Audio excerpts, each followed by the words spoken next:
छोड़ोगे, जब इन तमाम बुराइयों को छोड़ोगे तब तो परमात्मा को पकड़ पाओगे। उसे पकड़ पाओगे, छोड़ेंगे नहीं तो पकड़ में कैसे आएगा? पहले वासनाओं को छोड़ना पड़ेगा, क्रोध को, कपट को, अभिमान को, मत्सरता, काम, क्रोध, मद, लोभ, सब नाच नरक के पंथ, सब परिहरि रघुवीर ही भजहु भजहि जेहि संत।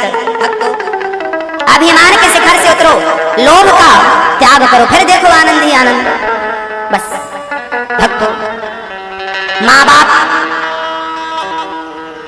हमेशा के लिए हमारे भगवान हैं, इसलिए माँ बाप की सेवा से मुख मत मोड़िएगा। एक छोटी सी चर्चा सुनाकर मैं आगे बढ़ूं, बहुत कम समय बचा है हमारे पास। भक्तों, एक बेटा था, वो अपनी माँ और अपने पिता की पूजा सेवा कुछ नहीं करता था, पत्नी के प्यार में पड़ा रहता, पत्नी बस पत्नी पत्नी पत्नी पत्नी, दिन रात पत्नी के पास रहता। बड़ा नालायक बेटा था, पत्नी पत्नी लगा रहता। पत्नी एक दिन बोली, क्यों जी, माँ बाप ने सास ससुर ने कुछ, सास के वो बाले वाले हार वार कहाँ चला गया? एक दिन लड़के के माँ बाप बोले, बेटा मैं हरिद्वार जा रहा हूँ। जाने लगे हरिद्वार। पत्नी बोली, सुनो अकेले मत जाने दो, सोना चांदी बांध के ले जा रहे हैं, हम भी चलते हैं ताकि इनका सोना चांदी ये किसी को दे ना दे। बेटा बेटी भी हरिद्वार पहुंचे।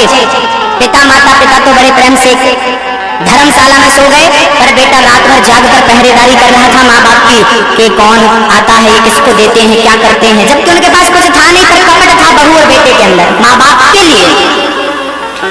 सवेरे के 3 बज रहे थे, दोपहर रात्रि के सुबह 3 बज रहे थे, तभी एक स्त्री आई, काला कपड़ा पहन कर आई और वहां से सफेद कपड़ा पहन के गई। फिर दूसरी आई, वो भी काला कपड़ा पहन के आई और सफेद कपड़ा पहन के गई। उसने रोका, देवियों ये काला कपड़ा पहन के जा रही हो, सफेद कपड़ा है, कहाँ से जा रही हो, कहाँ से आ रही हो? तब उस स्त्री ने कहा, मैं गंगा मैया हूँ, मैं काला कपड़ा नहीं, मैं काली हो गई। जब से तुम हरिद्वार आए हो ना, तब से हमको ज्यादा काली पड़ रही है, गंदी हो रही है हम। हाँ, तब उस गंगा माँ ने कहा कि तुम जैसे नालायक बेटा जब किसी तीर्थ में पहुंचते हैं और किसी तीर्थ में स्नान करते हैं ना, वो सारा तीर्थ गंदा हो जाता है, क्योंकि तुम कपटी बेटा हो, अपने माँ बाप से भी कपट कर रहे हो, माँ बाप की भी तुम यहाँ जासूसी कर रहे हो, पांव दबाने की जगह जासूसी, उसके धन के पीछे पड़े हो। तुम जैसे जब तीर्थ पहुंचते हैं तो मैं गंदी हो जाया करती हूँ, और जब ऐसे महान संतों का दर्शन करती हूँ तो मेरे पाप धुल जाया करते हैं। तुम्हारे पिता के पाप धोकर आई हूँ मैं, पांव चरण छू कर आई हूँ। तुम्हारा पिता बड़ा धर्मात्मा है, तुम्हारे पिता जब धर्मात्मा जब मेरे जल में स्नान करते हैं मैं पवित्र हो जाती हूँ, और तुम जैसे लोभी कामी क्रोधी जब स्नान करते हैं मैं गंदी हो जाती हूँ। मेरे भाई, ये कथा केवल मैंने इसलिए सुनाई कि माँ बाप को त्याग करके, माँ बाप को छोड़कर किसी तीर्थ में जा रहे हो तो केवल तीर्थों को गंदा करने के लिए जा रहे हो, और माँ बाप को लेकर कंधे पर बिठाकर श्रवण बनकर माँ बाप को तीर्थ में स्नान कराओगे तो माँ बाप के स्नान करते ही आपके जन्म जन्म के पाप धुल जाएंगे। अरे माँ बाप से बड़ी कोई पूजा नहीं, माँ बाप से बड़ी कोई सेवा नहीं, माँ बाप से बड़ी कोई उपासना नहीं। बस खूब सेवा करो अपने माँ बाप की, खूब आरती उतारो माँ की। पर बेटा तूने दूध की कदर न जान, चीर करके दान दिया अपने बेटे को मोरध्वज। एक बेटा वो है, एक बार अर्जुन बोले मैं सबसे बड़ा दानी, मेरा भाई सबसे बड़ा दानी। भगवान बोले तू और तेरा भाई सबसे बड़ा दानी नहीं, सबसे बड़ा दानी मोरध्वज है। बोले क्या दान किया? तब भगवान बोले परीक्षा ले लो कृष्ण। और अर्जुन ब्राह्मण बनकर पहुंचे, यमराज को शेर बनाकर बुला लिया और मोरध्वज के दरवाजे में पहुंच गए। मोरध्वज भिक्षा दो।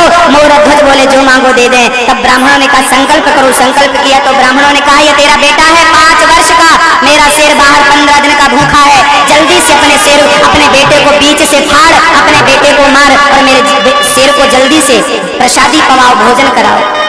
राजा चिंतित हो गए, बेटे को मारेंगे, बाल हत्या लगेगी।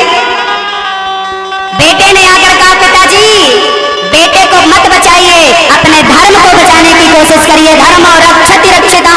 बेटा चला गया तो आ जाएगा, पर धर्म चला गया नहीं आएगा। बेटा खड़ा हो गया, आरे की व्यवस्था की गई। रानी को पता चला, मूर्छित हो गई, होश में लाया, बोले रोना मत, तुम तीनों में से कोई ब्राह्मण बालक राजा रानी तीनों खड़े हैं, पर शर्त है रोना नहीं है। आरा रखा गया बच्चे के सर पर। ये सत्य घटनाएं हैं, भारत की घटी घटनाएं हैं। पहले का राजा ऐसा होता था कि सत्य के लिए बेटे का बलिदान, और आजकल के नेता कैसे भ्रष्ट होते हैं आपको कहने की आवश्यकता नहीं। हाँ, कि अपनी माँ को भी बेच डालें, भारत माँ की तो छोड़ दो। कुछ नेता अच्छे हैं, कुछ बुरे हैं। भक्तों खड़े हैं, मोरा ध्वज बेटे का सर आरा रखा, रानी ने पकड़ा। रानी और राजा जैसे ही आरा चलाने वाले थे, बेटा बोला माँ एक पल के लिए रुक जा। दौड़ा दौड़ा गया, रुई लेकर आया, माँ कान में लगाओ, जब तुम आरा चलाओगी मैं चीखूंगा, चिल्लाऊंगा और आरा चलेगा, और मैं चिल्लाऊंगा तो आप आरा चलाना बंद कर दोगी, और आरा चलाना बंद हुआ तो आपका धर्म संकट में पड़ जाएगा। खड़ा हो गया ताम्रध्वज, आरा चलाया गया, रोना किसी को नहीं था, पत्थर रख लिया रानी राजा बच्चे ने। बेटा देखते ही देखते दो भागों में फट गया। ब्राह्मणों ने कहा दाहिना भाग ले जाकर शेर को डाल दो और बायां भाग ले जाकर गटर में डाल दो। बच्चे की बाईं आंख से आंसू आ गया। ब्राह्मण बोले रोया क्यों? बोले आपका दायां भाग, बच्चे का दायां भाग आपके काम आ गया और बच्चे का बायां भाग आपके काम नहीं आ सका, इसलिए वो अपने आप को धिक्कार रहा है कि मैं क्यों नहीं काम आ सका। इस ब्राह्मण के शेर ने जल्दी जल्दी मांस खा लिया, बच्चा मर गया। राजा और रानी से ब्राह्मणों ने कहा हमें भूख लगी है, भोजन कराओ। राजा रानी जल्दी से गए, भोजन बनाकर परोस कर ले आए। ब्राह्मणों ने रोटी तोड़ी, मुंह के पास ले जाकर छोड़ दिया। बोले तेरे घर नहीं खाएंगे, तुम हत्यारे हो और तुम जैसे हत्यारों के घर खाएंगे तो पाप लगेगा। जाने लगे, मोरध्वज ने पांव पकड़ लिया, महाराज मेरे घर से ब्राह्मण खाली हाथ चला जाएगा, पाप लगेगा, भोजन करके जाइए, मेरे बेटे का दिया बलिदान व्यर्थ चला जाएगा, एक बार भोजन कर लीजिए। ब्राह्मणों ने कहा तू हत्यारा है, तेरे हत्यारे के घर भोजन नहीं करेंगे।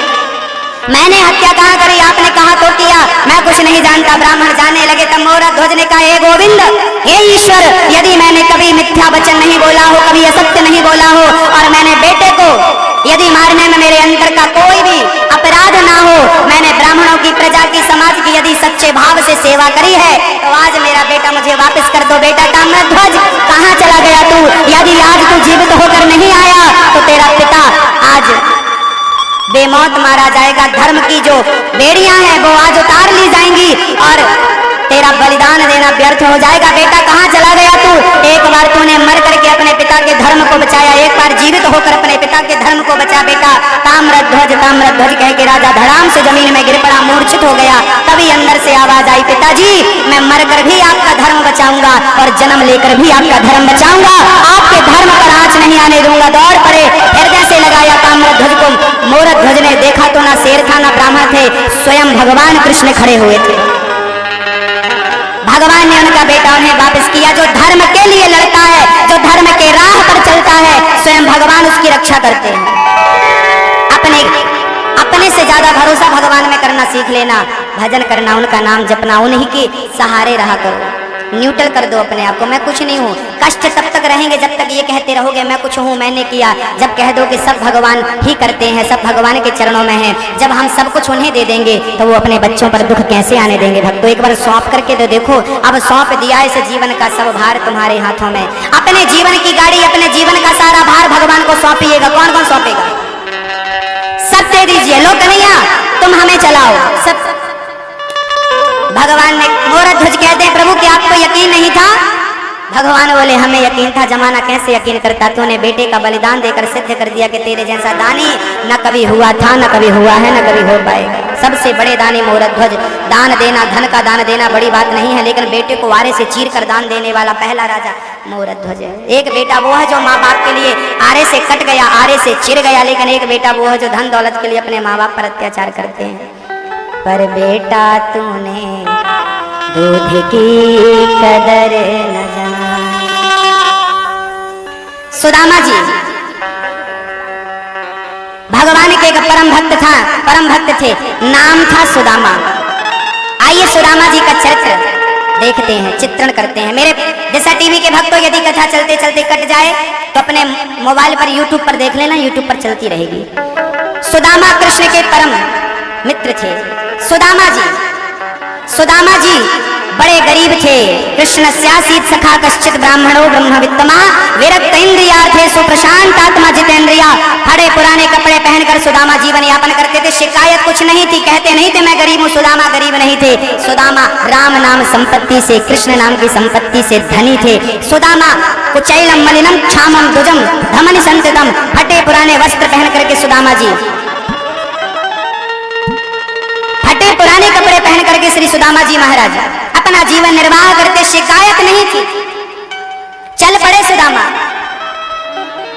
पत्नी ने 4 मुट्ठी चावल कहा, स्वामी जी आज अपने मित्र से मिलने नहीं जाना। सुशीला याद दिलाती रहती थी, सुदामा बोलते नाना मुझे अपने मित्र से मिलने नहीं जाना, मैं यहीं कृष्ण का नाम जप लेता हूँ, मैं यहीं सुखी हूँ, मुझे कृष्ण से कुछ नहीं चाहिए। लो भक्तों, बड़े प्रेम से सुदामा संतुष्टि से जीवन यापन करते, पर 4 दिन से बच्चे भूखे थे, कुछ खाया नहीं, कुछ पिया नहीं। बड़ी चिंता सता रही थी सुदामा जी को अपने बच्चों की, लेकिन ना भरोसा पूरा था। सुशीला तो माँ थी ना, कहने लगी अपने कृष्ण से कुछ मांग कर क्यों नहीं लाते, कैसे मांग ले, अपने मित्र से मांगने जाएं।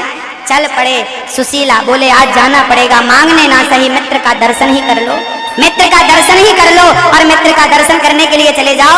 चल पड़े सुदामा, 4 मुट्ठी चावल मांग कर लाती है सुशीला, और 4 मुट्ठी चावल मांग करके बड़े प्रेम से सुशीला 4 मुट्ठी चावल मांग कर लाती है और बड़े प्रेम से सुदामा को देती है। पोटरी में पुराने से कपड़े में बांधकर सुदामा जी चल पड़ते हैं। चलते चलते चलते चलते थक जाते हैं। एक पेड़ की छांव में जाकर, एक पेड़ की छांव में जाकर सुदामा जी महाराज आराम करने लगे।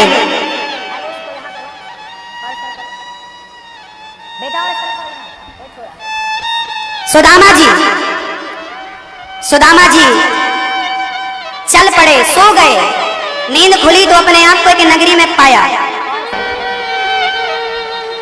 बलराम भैया पर भी आक्रमण किया, भगवान ने मारा। आपस में सारे यादव शराब पी करके मारे गए। अब भगवान की लीला लगभग पूरी हो गई। 125 वर्ष इस धारा के पूरे हो गए। जाने लगे भगवान अपने माँ पिता बलराम जी आदि सब परमधाम को चले गए शरीर सहित। भगवान के पांव में बहेलिए ने बाण मार दिया। जाने लगे भगवान। जाते जाते भगवान बहेलिया चरणों में गिर पड़ा, प्रभु मैंने अपराध कर दिया। भगवान बोले तू क्या मारेगा, मैं जा रहा हूं। भगवान जाने लगे। जाने से पहले कहते हैं मैं जा नहीं रहा हूं भक्तों, जब जब भागवत सुनोगे तब तब मैं प्रकट होकर के आप लोगों का दुख दर्द दूर करता रहूंगा। जा नहीं रहे, समा गए इस भागवत में, समा चुके हैं। पश्चात भगवान के जाते ही कलयुग आ गया। राजा परीक्षित के 7 दिवस पूरे हो गए।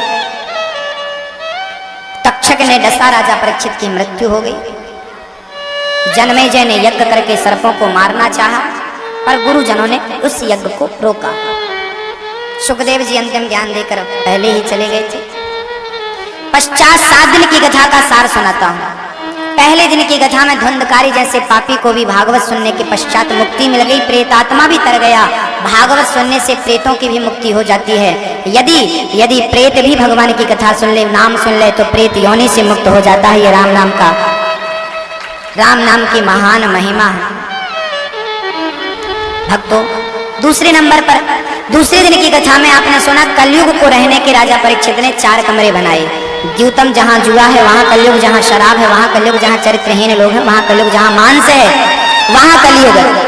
जुआ मत खेलना, नहीं तो सर्वनाश हो जाएगा। शराब मत पीना, शराब पीने वाले अपने पैर में कुल्हाड़ी मारते हैं, इसलिए निवेदन करता हूँ शराब बिल्कुल ना पिए। तीसरे दिन की कथा में ध्रुव चरित्र, चौथे दिन की कथा में कृष्ण जन्म, 5वें दिन बाल लीला, 6वें दिन रुक्मिणी मंगल, 7वें दिन आज सुदामा चरित्र के साथ आइए कथा को पूरी करते हैं। बड़े भाव से मेरे साथ गुनगुनाएंगे। नाम संकीर्तनम यस्या, नाम संकीर्तनम यस्या, सर्व पाप प्रणाशनम, सर्व पाप प्रणाशनम, प्रणामो दुख समनस, प्रणामो दुख समनस, तम नमामि हरिं परम, तम नमामि हरिं परम। दोनों हाथ उठाकर हे प्रभु, प्रभु हमें अज्ञान से ज्ञान की ओर ले चलो, ज्ञान की ओर ले चलो। हे प्रभु हमें अंधकार से प्रकाश की ओर ले चलो, प्रकाश की ओर ले चलो। हे श्याम सुंदर, हमारे अपराधों को क्षमा करके, हमें अपने चरणों की भक्ति प्रदान करें, हे प्रभु हम आपकी शरण में हैं, हरे शरणम, हरे शरणम, हरे शरणम, हरे शरणम, हरे शरणम। भक्तों आपका जीवन मंगलमय हो, आपका सारा कष्ट दूर हो जाए, आपकी सारी इच्छाएं भागवत जी पूरी करें, आपका जीवन आनंद से बीते, हंसते मुस्कुराते बीते, आपके जीवन में किसी भी चीज के जीवन में कमी ना हो, जो चाहे सब कुछ दे, ऐसा आशीर्वाद ये दास अनिरुद्ध आप सभी को देता। सब आपका धन धान्य से जीवन भरा रहे, खुशियों से जीवन भरा रहे, बच्चों की किलकारियों से आपका आंगन गूंजता रहे।